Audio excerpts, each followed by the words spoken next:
The absolute biggest money mistake you can make with a golf ball retriever? Dropping premium cash on a shiny, hyped-up tool that just sits dead in your bag all season long. You definitely shouldn't buy the absolute cheapest one blindly either. Today we're breaking down which budget designs actually make sense for everyday golfers and which ones are just going to drain your wallet. And hey, later on I'll show you the one thing most buyers never check, and it costs them every single time. Because these tools look so incredibly basic, it's super easy to assume all retrievers are exactly the same. But this is exactly where most golfers waste money. You see a massive long reach claim, maybe a famous brand logo, or a shiny scooper head, and you just assume it's a good deal. But think about it. If that tool is too short for your local ponds, too bulky to actually carry comfortably, or too weak to hold onto a ball, it's a terrible buy. It's just gonna stain your trunk and you're gonna keep losing golf balls week after week.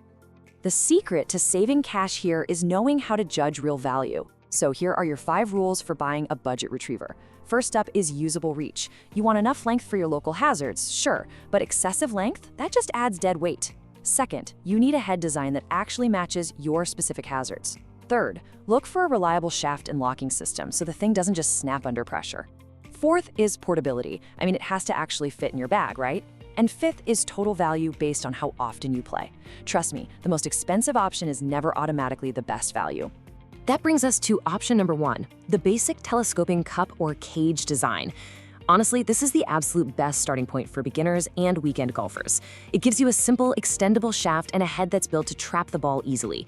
Its main strength is balance. It's easy to store, it's easy to use, and it's perfect for saving those golf balls sitting right near the edge of a hazard without breaking a sweat. But before you buy, you need to hear this next part. Let's talk real weaknesses, because nothing is perfect. The cheaper locking sections on these basic models, they wear out fast. And if you're trying to dig a ball out of thick weeds, deep mud, or some awkward angle, this cup design is gonna struggle big time. You should buy it for occasional use, but avoid it entirely if your home course has deep, messy hazards or the ball really gets buried. Next up, we have the Compact Pocket Retriever. This is the smart pick for walkers, junior golfers, or anyone carrying a slim Sunday bag. Listen, a retriever only works if it is actually in your bag when you hit the water. If a standard, bulky pole annoys you to carry, a compact model guarantees you actually have it on the course, ready to save you a few bucks when you accidentally slice one into the drink. The cheaper option is not always worse. Here's the catch, though. Compact designs absolutely force you to give up reach and head size. You literally have to get physically closer to the water. If your usual miss goes way down a steep bank or deep into a pond, a compact model is going to drive you crazy. It is a strict trade-off for that extreme portability. You get your bag space back, sure, but you sacrifice that extra 3 feet of rescue distance. Which brings us to the exact opposite approach, long-reach telescoping models. Now, these make a lot of sense if you regularly play courses with massive ponds and deep drainage ditches. But remember, longer does not mean better in every situation. Maximum reach equals a much heavier tool. It's awkward to store, and when it's fully extended 15 or 18 feet out, man, it is incredibly hard to control. Do not pay for maximum length if it's just going to be a heavy hassle for you to carry for 18 holes. Now let's look at a totally different head style, claw and mesh head designs. These are your specific answer if your golf balls usually end up in shallow water, thick leaves, heavy grass, or loose ground. A claw is super helpful for picking up balls that are partly buried or sitting on uneven terrain. That's exactly where a basic round cup would just slide right past the ball and leave you totally frustrated. But here is a real warning. Claws easily catch weeds, sticks, and random course debris. If you just want to quickly scoop a clean ball from a smooth mud bank or open water, the claw is actually a huge pain because it grabs everything else along with the ball. Do not assume a different, fancy-looking head automatically means better quality. You have to match the head specifically to your local course conditions. Remember earlier when I mentioned the one thing most buyers never check? Well, here it is, the used gear inspection.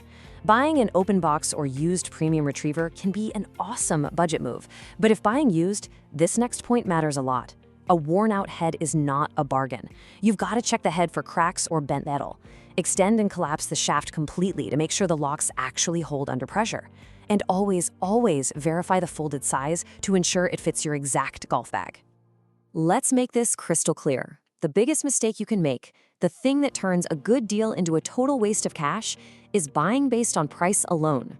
Paying for a massive long-reach claim or grabbing a cheap used listing without checking if it actually fits your walking or riding routine is just throwing money away. You want a tool that actually saves you cash, not one that wastes it. It is all about the trade-offs. The Honest Pro is pretty obvious. A good retriever reduces your replacement ball spending. It literally pays for itself after just a few rounds. But the real cons are always there. Bulky sizes take up valuable club space in your bag. Cheap locking sections wear out and slip, which makes the whole pole useless. And used gear can hide internal rust. You really have to weigh these out before buying. Most buyers skip this and regret it later. Safety first. Do not treat a retriever as permission to stand on a slick, muddy bank, climb down unstable rocks, or reach into dangerous water. Listen, no golf ball is worth a twisted ankle or worse. Sometimes the absolute smartest budget decision on the golf course is to leave the ball, take your penalty, and just move on. So let's get definitive. Buy an affordable retriever if you regularly lose balls in safe, reachable areas and you just want to stop bleeding cash on replacements. Skip it entirely if you rarely play around hazards or if that used model you're looking at has a bent shaft or slipping locks.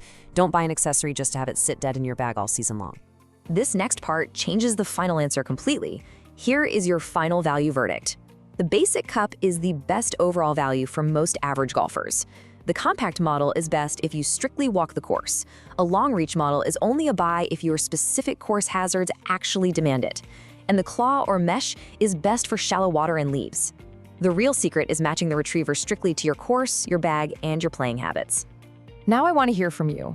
What is your actual budget for a retriever? Drop your handicap, the gear you're carrying right now, and where you normally lose your golf balls down in the comments. And make sure you subscribe for more honest, budget golf gear reviews that help you play smarter without overspending. See you out there on the